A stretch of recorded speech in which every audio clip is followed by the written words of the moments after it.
Alright, so if you have the tools and the resources, you can make a lot of your own stuff. I've made some of my own furniture in the past and I'm continuing to do it currently. And I get a little bit better and a little bit better every time. And I guess I notice every time I do it how bad I am, to be completely honest, at the things I do. Metalwork, woodwork, and I have to learn a bunch of new techniques, and maybe sometimes I have to get new tools and all that, but it's all right, I think, because at the end of the day, if you're learning how to do something, it's better than not learning. It's all right to be bad at something. You just have to relax and sit in that feeling and just keep trying and just keep working at it, because you'll be surprised how, just say you're trying to make like a table or something, you're going to have issues, right? And if you just keep working at it, maybe you need to take a break, but if you just keep adding different parts of, more wood to it, or maybe you have to take some of it apart, and you shouldn't be mad. It's like, well, I have to take the legs off or something because I screwed it up. You shouldn't be mad at that. You should just keep going, keep working at it, and you should think that you're learning. When you take those legs off, you're learning. When you add new bits to support it, you have to chop part of the legs off because they're not perfectly the same size. You're learning when you're doing that, and you just have to accept that kind of thing. Now, of course, tools, you've got hand tools and you've got power tools are the main two ones. Personally, I like electric over gas or over petrol tools. I find having to press the little squishy thing to inject a bit of liquid into it, and then having to pull the thingo to get it going, it's a pain in the ass, to be completely honest. Well, if you have an electric tool, you just press a button and it turns on. Corded are good because they don't run out of batteries, but nowadays if you can get up to about a 4 or 6 amp hour battery, that'll last you like an hour or 2, depending on what it is. So batteries are mostly all right. For some things, batteries aren't the best yet, and you have to recharge it every so often. But otherwise, I do like hand tools. I like my hand tools, and you got to make sure you maintain your hand tools. You should get yourself a block of lard, like pig fat or beef fat or whatever. You can make it yourself. You make like a pig roast or whatever, and you just render a bunch of lard and just keep that in like a container or whatever, because you want to lubricate your saw, lubricate that. You can lubricate like cutting disc if you've got like a metal, like a circular saw or something, or any kind of like a jigsaw or whatever. You can lubricate all of that with grease. I recommend hand saw. You want to lubricate it. You can learn to sharpen your own saw. It's not that hard. You just have to get the angles correct. You just use a file.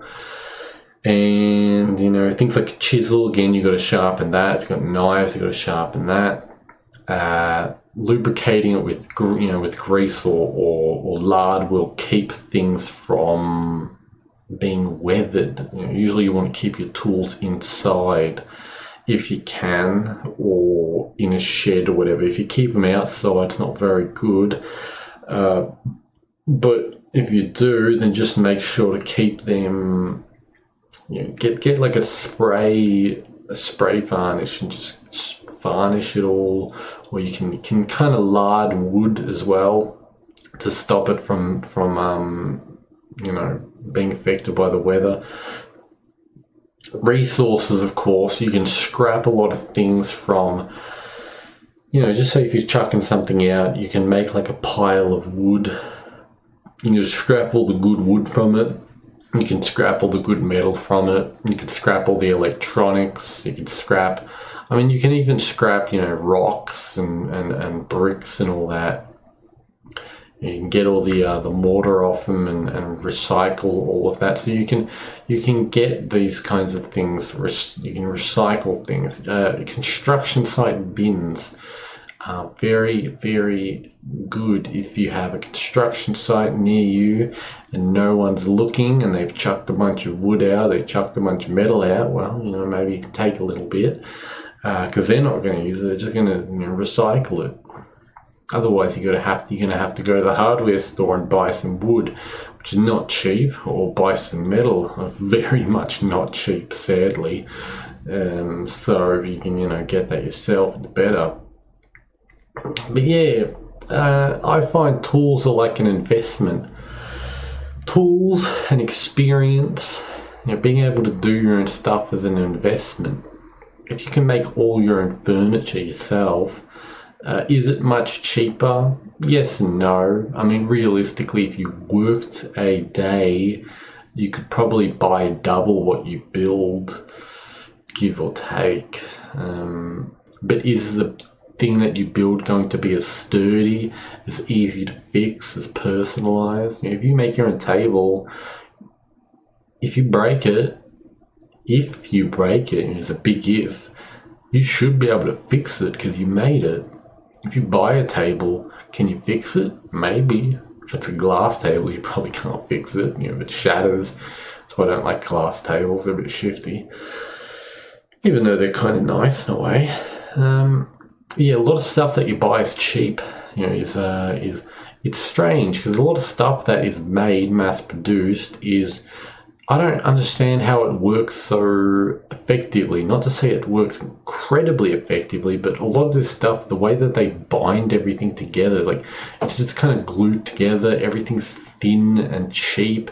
It's made of like fiber boards and all this stuff. I have no idea how it works so well, or like cheap aluminum. And it's like, then you go to make things out of like thick blocks of wood, and it's just like everything is falling apart and it's chaos. And it's like, how come my decent thing is just not working as well as this cheap piece of junk? The mystery really is a mystery. And when you go to look at like cars and you see how cheaply the interior is all put together, I dread to think of how the frame of most cars looks, to be honest. And for some reason they mostly work, seemingly. You don't really hear about people having frame issues, I guess, with cars, I don't think. But anyway, so skills and tools are an investment. Of course, if you buy a decent enough tool, depending on your own price range, I try to get a medium, like an easy medium. I try to get a brand that is, reliable, but it's also fairly cheap. Usually you have your really cheap brands at the bottom, and they might work for a while, and maybe they do, maybe they're really good. Who knows? Sometimes you find a cheap brand that's even better than all the other ones. But of course you are risking, an issue. Now, of course, if it's a hand tool, you can just pick it up and you just kind of, test it and feel the metal, feel the wood, feel all the stuff, and you know how good it is. Usually, if it's an electric tool, your main points of issue is, the cord or the batteries, the motor, the controller, the things like the triggers, any kind of rotational devices, like extensional rotational devices beyond the motor. Because most tools are just motors. Motors connected to a controller and a trigger, and somehow they rotate and they do something, like they sand or they cut or they grind or they drill or they like a hammer or something, whatever. So you can make a lot of stuff with just basic, like a saw, some nails or screws, like a drill, maybe a bit of glue. It's not too hard, like a chisel, hammer. You can spend $100 on some really basic hand tools and make some stuff. Of course, eventually you're going to want to get a welder or a grinder or a circular saw or some other things, power drill. But you can, you can work your way up to it. Anyway, I figure that's probably about it. I don't know. I see the way I see it, like furniture is like a small version of a house. Like the frame of a house is kind of the same thing as the frame of like a table or a chair, right? At the end of the day, it's pretty much everything's just a square when it comes to furniture. Of course, you have those like intricate pieces of furniture which involve a lot of curves and such, and they're specially made through different, maybe steam treated wood and all this kind of weird stuff. But realistically, like, what is a table? It's just a square frame for the face, and then you just put some legs, and you probably do like another square frame for the bottom, or connect the legs somehow. There you go, your table. You just put some pieces of a boarding wood over the top, or planks of wood, and it's like, there you go, it's a table. A chair is just a table, a smaller table with a back, or not even a back. I mean, you just make a table and you just sit on it. A cabinet, again, it's just a square, what do you call it? A box. It's just a box frame with some boarding on the edge, on the ends. It's like a mini house. It's like a mini room of a house. A cabinet, a wardrobe, all these things. It's basically just squares. They're all just squares. Made out of squares. It's very simple. What is a deck? What is a pavilion? It's all just made out of squares. It's just, how do you manipulate wood in a square way? Metal's somewhat the same, depending on what you're trying to weld up. Of course, if you get into making tools, that's a little different. But even making tools, it's just manipulating sheets, usually sheets of metal, unless you're casting a hammer, or, I don't know, a sword or something, or casting a knife. Otherwise, you just hammer a piece of flat metal into the shape you want, as long as it's thick enough. And as I said, making a house is basically the same. You're just putting a wooden frame on a concrete slab, and just filling in the walls and the roof, and then putting in all your tubing, be that power, copper tube for power, or for internet, for water, gas, whatever, and putting some walls on it, and maybe put a little decoration, nice little tiles or whatever. It's pretty simple. Anyway, leave it with that. I hope you enjoyed. Of course, check the links in the description for social and commercial stuff, and have a nice day.